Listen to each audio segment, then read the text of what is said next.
최근에 이 뉴스를 보면 가정의 달 또는 그 스승의 날 중심으로 해서 이런 교사와 또 학부모 간의 관계에 관한 모르게 보이지 않는 이런 갈등들, 어려움들에 대한 뉴스를 우리가 많이 접하게 되어집니다.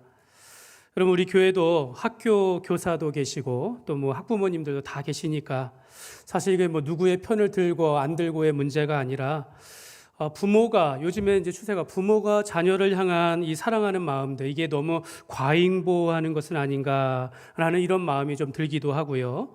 또 요즘 교사들이 학생들을 가르치는데 참 어렵고 힘들겠구나라는 이런 마음도 들게 되어집니다.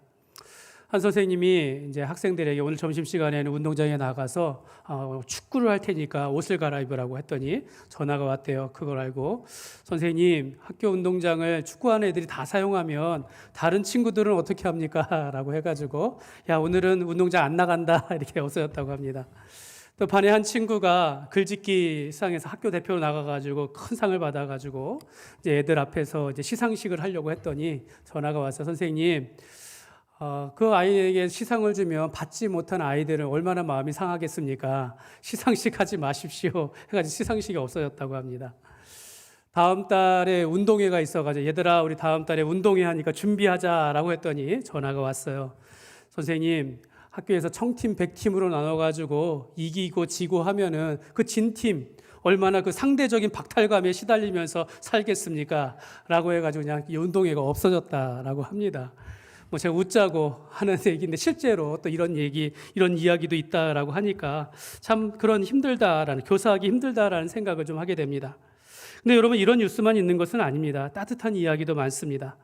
학생들이 교무실로 우르르 몰려 들어가가지고 그 많은 선생님들 앞에서 그 스승의 은혜의 노래를 불러줄 때 선생님들에게 감동을 받고 또 아이들이 편지를 써가지고 나눠주는 그런 모습도 있습니다. 이미 어엿한 한 가정을 이루고 자녀들과 함께 옛 고등학교 스승 선생님을 찾아가서 그 앞에 다 같이 엎드려 절하면서 인사하는 또 그런 모습의 그런 뉴스도 제가 보곤 합니다. 여러분 우리가 좋은 스승 아래 좋은 제자가 있다라는 말도 맞고 좋은 제자가 있기 때문에 또 선생님은 오늘도 학생들을 바라보며 그렇게 최선을 다해 소명을 가지고 그렇게 가르치는 사역을 하는 것 같습니다.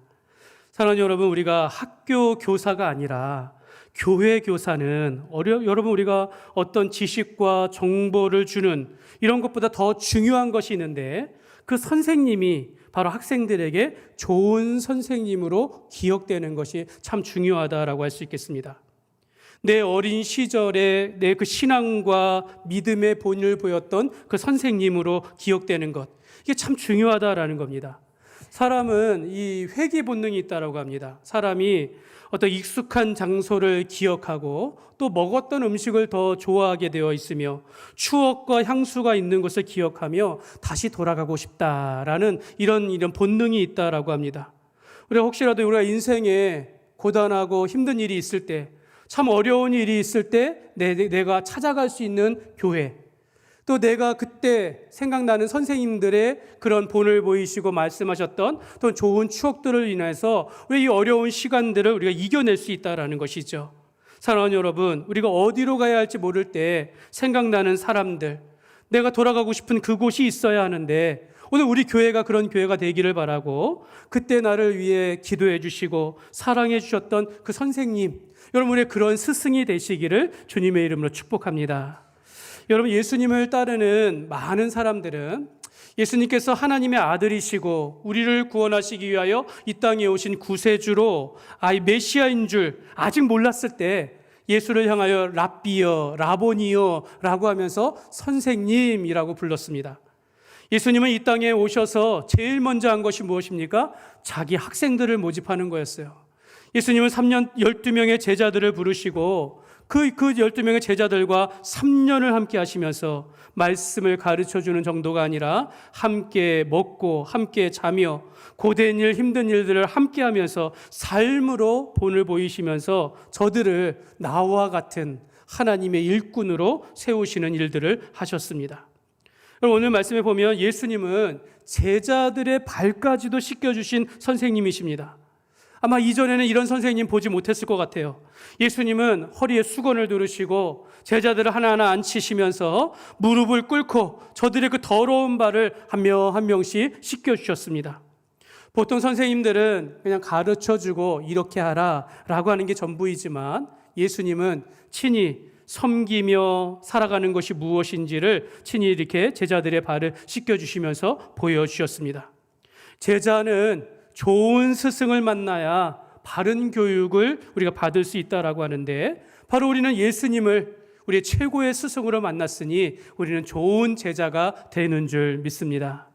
제가 지난 7년에 목회하는 동안에 제가 스승의 주일이라고 따로 이렇게 말씀을 전한 적은 없지만, 오늘 우리가 스승의 주일이라고 해서 우리의 최고의 스승은 바로 예수님이심을 믿고, 오늘 우리가 그의 모범을 따라서 우리가 또 이 땅을 살아갈 때 젊은이들의 본이 되어지고, 우리 자라나는 자녀들과 다음 세대의 어떤 좋은 어른들, 또 좋은 교사의 모범을 보이기를 간절히 소원합니다.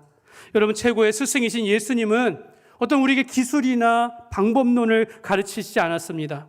오늘 이 시간 예수님은 어떤 스승이신지를, 그분의 말씀을 따라서 우리가 세 가지로 살펴보면서 오늘 우리도 주님과 같이 사람을 세우는 일을, 사람을 살리는 일에 좋은 어른이요 좋은 스승이 되는 그런 시간이 되시기를 주님의 이름으로 축복합니다. 세 가지로 볼 텐데요. 첫 번째는 예수님은 겸손과 섬김의 스승이십니다. 예수님이 제자들의 발을 씻겨주신 것은요, 제자들아 너희들도 나와 같이 서로 발을 씻어주라, 이것에 대하여 본을 보이신 것이었습니다. 오늘 14절 말씀인데요, 같이 읽겠습니다. 시작. 내가 주와 또는 너희도 서로 발을 씻어주는 것이 옳으니라. 아멘. 그러니까 예수님은 서로의 발을 씻어주라 라고 하면서 직접 선생님이신데 또는 주님이신데 제자들의 발을 씻어주셨습니다. 과연 우리도 예수님처럼 우리 옆 사람의 발을 씻어 주실 수 있을까요? 지난번에 그 3년 전도의 수양회 때 이 세족식을 하면서 서로의 발을 씻어 주었다라고 합니다. 그럼 발은 우리 몸에서 가장 더러운 곳입니다. 남에게 보여주기 부끄러운 부분이기도 하고, 내가 남의 발을 씻겨준다라는 것, 이거 보통 마음이 아니면 할 수가 없는 거죠. 사랑하는 마음들, 섬기는 마음, 주님께서 보여주시는 이 겸손한 마음이 아니면 할 수 없는 것입니다. 이는 성도가 이러한 겸손과 섬김의 태도를 가지고 살아가라라는 그런 말씀인 것이죠. 단순히 우리가 서로 발을 씻겨준다, 이걸 말씀하시는 것이 아니라 오늘 우리도 겸손한 마음으로, 남을 나보다 납게 여기는 마음으로, 사랑하는 마음으로 살아가야 한다라는 것을 교훈하는 것입니다. 사랑하는 여러분, 예수님은 우리의 죄를 구원하시는 우리 구세주이신 줄 믿습니다. 또한 우리를 어떻게 살아야 할지, 우리에게 살아가야 할지를 가르쳐 주시는, 우리의 삶의 모범을 보여주신 최고의 스승이시다라는 것을 여러분 믿으시기를 바랍니다. 예수님께서 잡히시기 전날 밤에 제자들의 발을 씻기신 것은 오늘 우리도 그렇게 살라라고 말씀하시기 위한 그런 본입니다. 예수님은 그 정도가 아니라 다음 날 자기 목숨을 내 자기 육체로 십자가에 못 박혀 죽기까지 우리를 사랑하시고 우리를 섬기시는 모습을 보여주셨습니다. 여러분, 오늘 우리도 선생님이라면, 특별히 교회 교사라면, 아니 우리 교회 어른들이라면 우리가 제자들의 발을 씻겨줄 수 있는, 내가 허리에 수건을 들이고 엎드려서 저 더러운 발을 씻어줄 수 있는 그런 마음들을 가지고 우리가 살아가야 하는 것을 주님께서 말씀하신 것입니다. 그 세계적인 지휘자이자 피아니스트인 정명훈 씨 아시죠? 정명훈 씨가 그 이탈리아의 밀라노의 큰 악단을 이제 거기서 지휘자가 되셨는데, 그분이 이런 말을 했습니다. 지휘자는 지휘하는 동안은 소리를 내면 안 된다라고 말합니다. 소리를 내려면 지휘봉을 내려놓거나 공연 이후에 해야 한다라고 말합니다. 그러니까 지휘자는 이 오케스트라 악단을 지휘하는 데서 말로 하는 것이 아니라 행동으로 보여준다라는 거예요. 이 지휘를 해서 가리킨다라는 것입니다. 여러분, 지도자가 그런 거죠. 우리가 수많은 말이 아니라 그가 가리키는 삶들, 그가 보여주는 삶을 통하여 말을 할 수 있어야 한다는 겁니다. 여러분, 교회는 더 그런 것 같습니다. 여러분, 우리가 목사나 장로는 말을 많이 하기 때문에 그 말로 인하여 실수하고 넘어지기가 쉬워요. 근데 베드로는 말하기를 맡은 자들에게 주장하는 자세를 하지 말고 약무리의 본이 되라 라고 말합니다. 베드로전서 5장 5절 말씀에 보면 같이 읽겠습니다. 젊은 자들아, 이와 같이 장로들에게 순종하고. 하나님은 교만한 자를 대적하시되 겸손한 자들에게는 은혜를 주시느니라. 아멘. 여러분, 교회에서는요, 젊었을 때는 우리가 가르쳐요. 그렇지 않습니까? 이런 말 저런 말 지식과 정보를 가르치지만 나이가 들수록, 어른이 될수록 여러분, 이 가르치려는 습성을 내려놓아야 합니다. 보여주어야 한다는 거죠. 교회는 젊은이들이, 어린이들이 제잘거리는 소리들, 그게 막 떠드는 소리라도 듣기 좋아요. 근데 어른들의 수근수근 하는 소리는 아무리 들어도 듣기 싫은 법이다라는 것입니다. 여러분, 예수님은 누구든지 자기를 높이려고 하는 자들은 낮아져야 할 것이며 자기를 낮추는 사람은 높아질 것이다 라고 말씀하셨고, 누구든지 어린아이를 받아들이는 자는 곧 나를 받아들이는 것이다 라고 말씀하시면서, 오늘 우리가 이 땅을 살아가면 성도라면 교만하거나 오만하거나 이런 것들 조심하고 자기를 낮추는 삶을 살라라고 주님께서 말씀하셨습니다. 여러분, 예수님이 진짜 그러시지 않았습니까? 이 땅에 오실 때 그 작은 베들레헴 마을, 그 말구유를 통하여서 나셨고, 또 예수님은 3년의 공생애를 마치시고 예루살렘에 입성하실 때에 어떤 화려한 군마를 타시고 왕울의 그런 것이 아니라 나귀 새끼를 타시며 겸손한 모습으로 입성하셨습니다. 잡히시기 전날 밤에 제자들의 발을 씻기셨고 십자가에 못 박혀 죽으시면서 끝까지 자기를 낮추시며 겸손한 삶을 사신 분이 바로 예수님이십니다. 그러므로 오늘 우리는 예수님의 본을 따라서, 우리의 스승으로 모시는 예수님의 본을 따라서 겸손과 섬김의 삶을 살아가야 될 줄 믿습니다. 베드로가 말한 것처럼 하나님의 능하신 손 아래서 겸손하라. 때가 되면 너희를 높이시리라. 우리가 세상으로부터 높임을 받지 못한다 할지라도 하나님은 오늘 우리를 섬김과 겸손의 삶을 살아가는 자들을 하나님께서 높이시고 칭찬하신다라고 말씀하는 것입니다. 그러므로 여러분, 예수님의 본을 따라서 우리도 겸손과 섬김으로 살아가는 저와 여러분이 되시기를 주님의 이름으로 축복합니다. 두 번째로, 예수님은 사랑과 눈물의 스승이셨습니다. 여러분, 교회에서 교사가 된다라는 것, 누군가를 가르친다라는 것은요, 여러분, 학생들의 삶의 변화를 이끄는 사람이 되게 한다라는 그런 뜻입니다. 그러니까 교회에서 어떤 성경적인 지식과 정보를 전달하는 그런 사람이 교사가 전부가 아니라 학생들의 마음과 영혼을 터치할 수 있어야 한다는 거죠. 그들이 믿음의 사람으로 자라갈 수 있도록 영향을 줄 수 있는 사람, 바로 그 사람이 교사가 된다는 겁니다. 그래서 여러분, 우리는 교회 안에서 자라는 사람들은 기능인을 키우는 것은 아닙니다. 이 땅의 능력 이런 걸 키우려고 하는 것이 아니라 참 사람, 참 성도, 하나님의 자녀로서 믿음의 자녀가 되기 위하여 키우는 것이죠. 그러니까 여러분, 사랑이 없으면 안 된다라는 겁니다. 눈물의 기도가 없으면 안 된다라는 것입니다. 여러분, 교회의 교사는 가정의 부모와 같습니다. 여러분, 부모는 평생에 몇 명의 제자를 둡니까? 부모는 1명, 2명, 3명, 그 정도 아닙니까? 자기 자녀들? 그게 전부예요. 예수님도 11명의 제자들을 키운 게 전부였습니다. 예수님은 제자들에게 말해, 11명의 제자를 키우지 마. 아무든지 나를 따라오려거든 자기 십자가를 지고, 자기를 부인하고 자기 십자가를 지고 나를 따를 것이니라. 자기 십자가를 질 수 있는 그런 제자를 키우기 위하여 예수님께서 그들을 사랑하시고 그들을 눈물로 양육했다라는 것입니다. 여러분, 우리가 이 십자가가 뭡니까? 이 땅을 살아가면서 예수 믿고 살아가다 보면 오늘 겪는 핍박이나 고통이나 눈물들, 이런 것들을 겪으며 살아갈 수 있는 그런 사람들을 키운다라는 것입니다. 예수님은 이러한 제자들을 키우기 위해서 3년의 시간을 함께 했는데 가르치는 것이 전부가 아니라 함께 먹고 자고 또 고되니 힘든 일 함께하고 또 그들에게 삶의 본을 보였다라는 겁니다. 결국 이 제자들 어떻게 합니까? 스승이신 예수님의 뒤를 따라서 그들도 십자가를 지듯이 다 순교하는 하나님의 제자가, 하나님의 백성이 되었다라는 것입니다.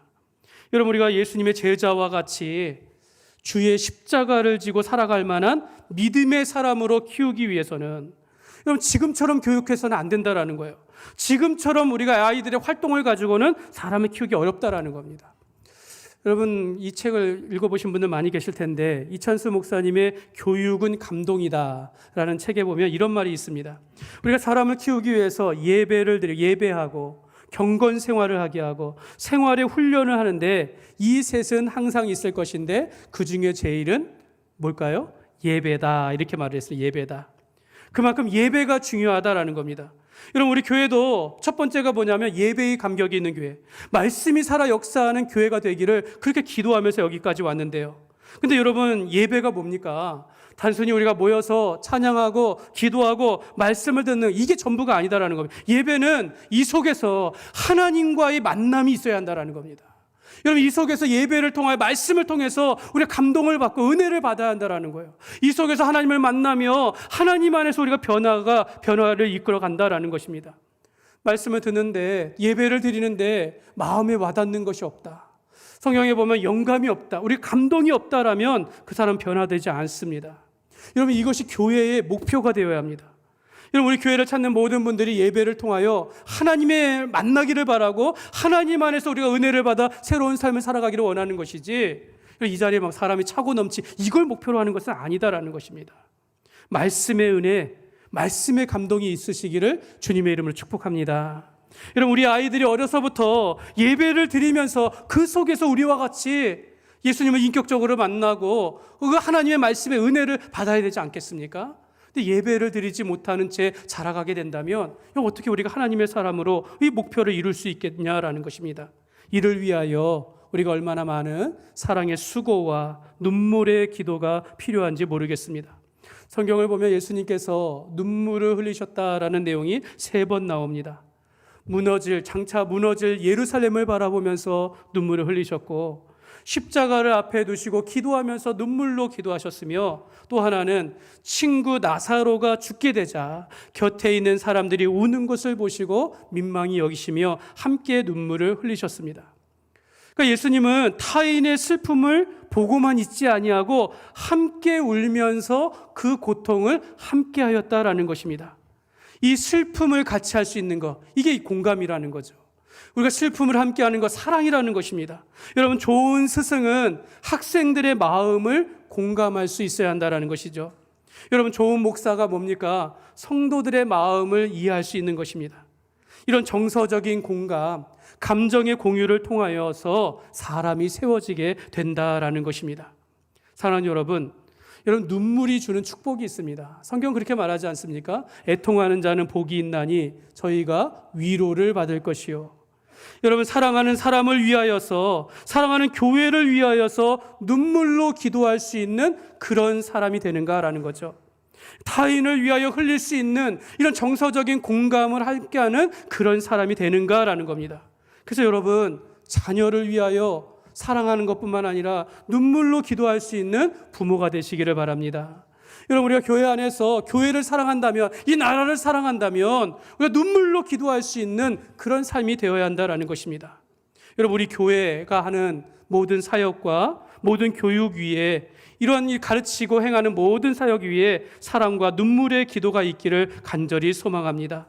예수님의 제자가 됨과 같이 자기 십자가를 지고 믿음의 삶을 살아갈 수 있는 그런 사람들을 키우기 위하여 우리가 인간적이고 기능적인 방법이 아니라 오직 사랑과 눈물로 사람을 키우는 그런 어른들, 우리 스승이 되시기를 주님의 이름으로 축복합니다. 3번째로, 예수님은 우리가 달려가야 할 표대가 되십니다. 여러분, 우리가 자주 듣는 질문이 있어요. 당신은 무슨 재미로 사십니까? 뭐가 좋아서 그렇게 교회 다닙니까? 라고 이야기를 해요. 저한테도 그래, 목사님 무슨 재미로 사세요? 라고 말합니다.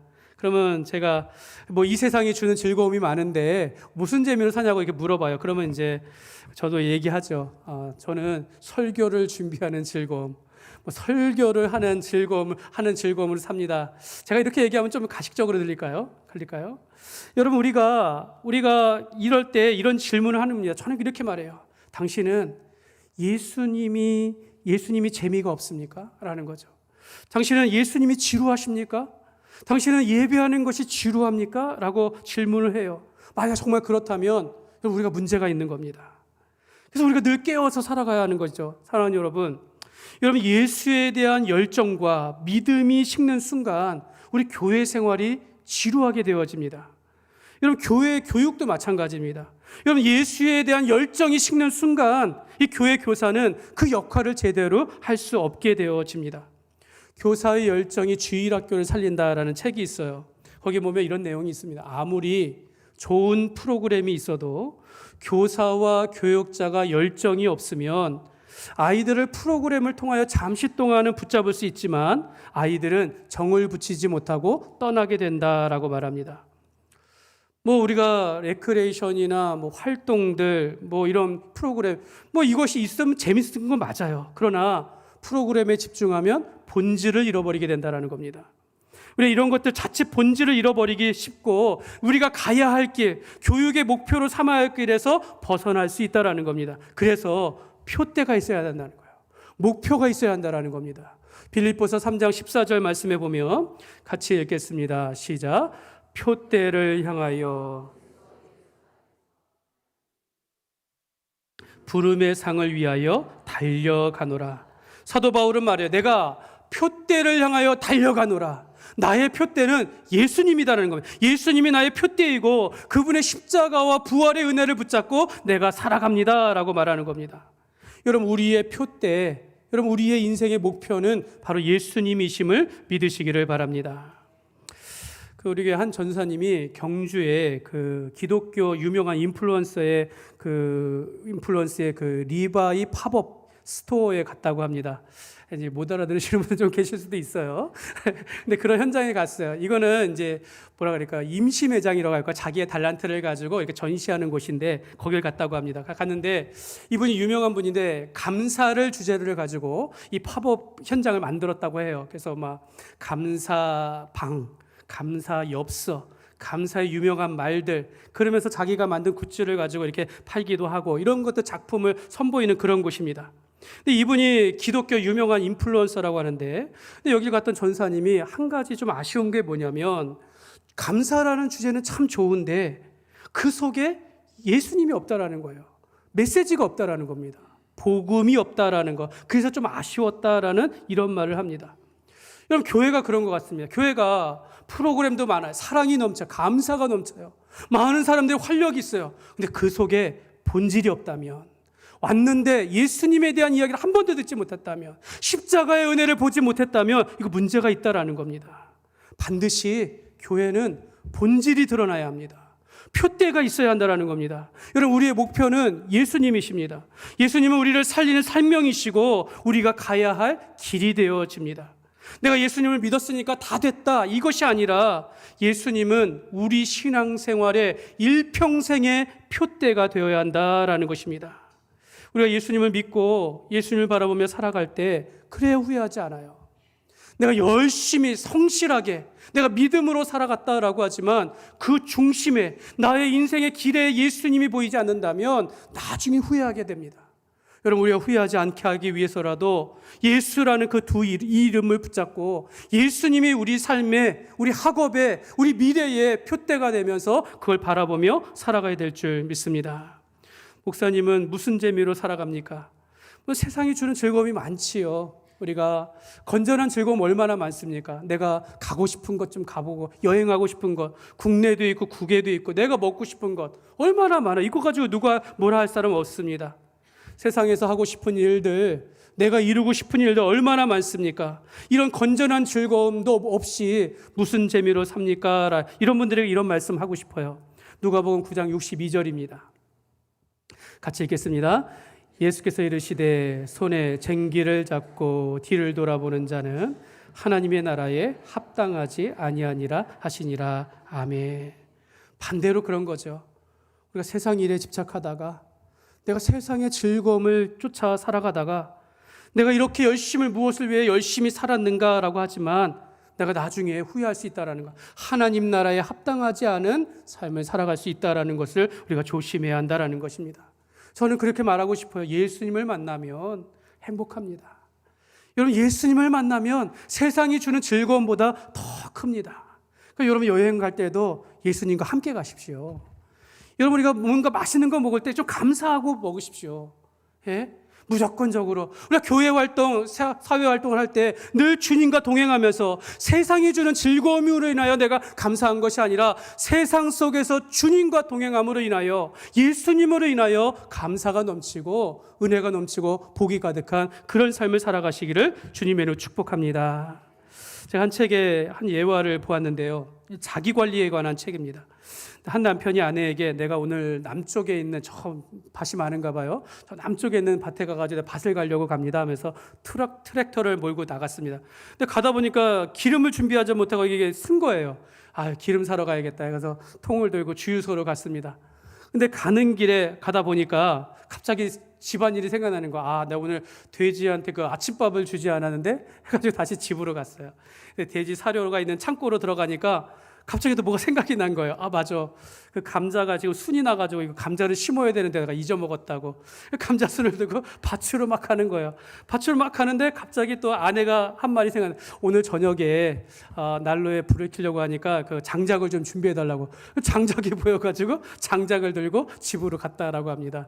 그렇게 하루가 저물었다라고 합니다. 결국은 트랙터에 기름 넣지 못하고 하루가 끝난 거예요. 여러분, 우리가 목표를 또 목적을 가지고 하루를 살아가지만 자칫 우리가 목적을 잃어버리고 이렇게 떠도는 인생처럼 우리가 살아갈 수 있다는 겁니다. 물론 이 내용은 시간 관리를 잘해야 한다라는 내용이긴 하지만 여러분 우리의 삶에 그리스도인의 삶에 적용해 보면 우리가 표대를 향하여 가다가 세상 일과 세상 즐거움에 휩쓸려 살아가다가 여러분 우리 이 표대를 잃어버릴 수 있다는 것입니다. 여러분 우리 인생의 방향이 너무너무 중요합니다. 내 인생의 중심에 예수님이 있으신가? 저 마지막 결승선에 우리가 복음을 향하여 주님을 보고 우리가 바라보고 살아가는가? 이게 중요하다라는 겁니다. 그러므로 여러분 예수 표대를 향하여 달려가는 삶이 되시기를 주님의 이름으로 축복합니다. 세상 유혹들 이런 거 좌우에 우리 흔들리지 아니하고 어디 예수님의 표대에서 벗어나지 않는 그런 삶을 살아가시기를 주님의 이름으로 축복합니다. 말씀을 맺겠습니다. 히브리서 13장 7절 말씀인데요. 같이 읽겠습니다. 하나님의 말씀을 너희에게 일러주고 너희를 인도하던 자들을 생각하며 그들의 행실의 결말을 주의하여 보고 그들의 믿음을 본받으라. 아멘. 사람은 스승을 잘 만나야 합니다. 성도는 좋은 교회를 만나고 좋은 목사를 만나야 합니다. 우리가 우리의 자녀들의 좋은 스승이 되어야 하고 우리 사람들에게 좋은 어른이 우리가 되어야겠습니다. 오늘 우리는 이미 최고의 스승이신 예수님을 만났고 오늘 우리가 서로가 좋은 교회이며 좋은 목사, 좋은 교회로 우리가 만난 줄 믿습니다. 여러분 우리는 이 땅을 살아가면서 말씀과 성령 안에서 항상 배우는 자세를 가지고 살아갑니다. 그렇지 않습니까? 늘 말씀을 배워요. 늘 성령의 인도하심에 귀를 기울이며 살아갑니다. 그러나 오늘 우리가 나이를 먹고 신앙의 연륜이 있고 직분을 받으면 누군가에게 좋든 싫든 영향을 미치는 어른으로서 스승으로서 살아갈 수밖에 없습니다. 그러므로 오늘 우리도 늘 이걸 염두해야 합니다. 예수님의 본을 따라서 살아가는 그런 어른이 되어야 될 줄 믿습니다.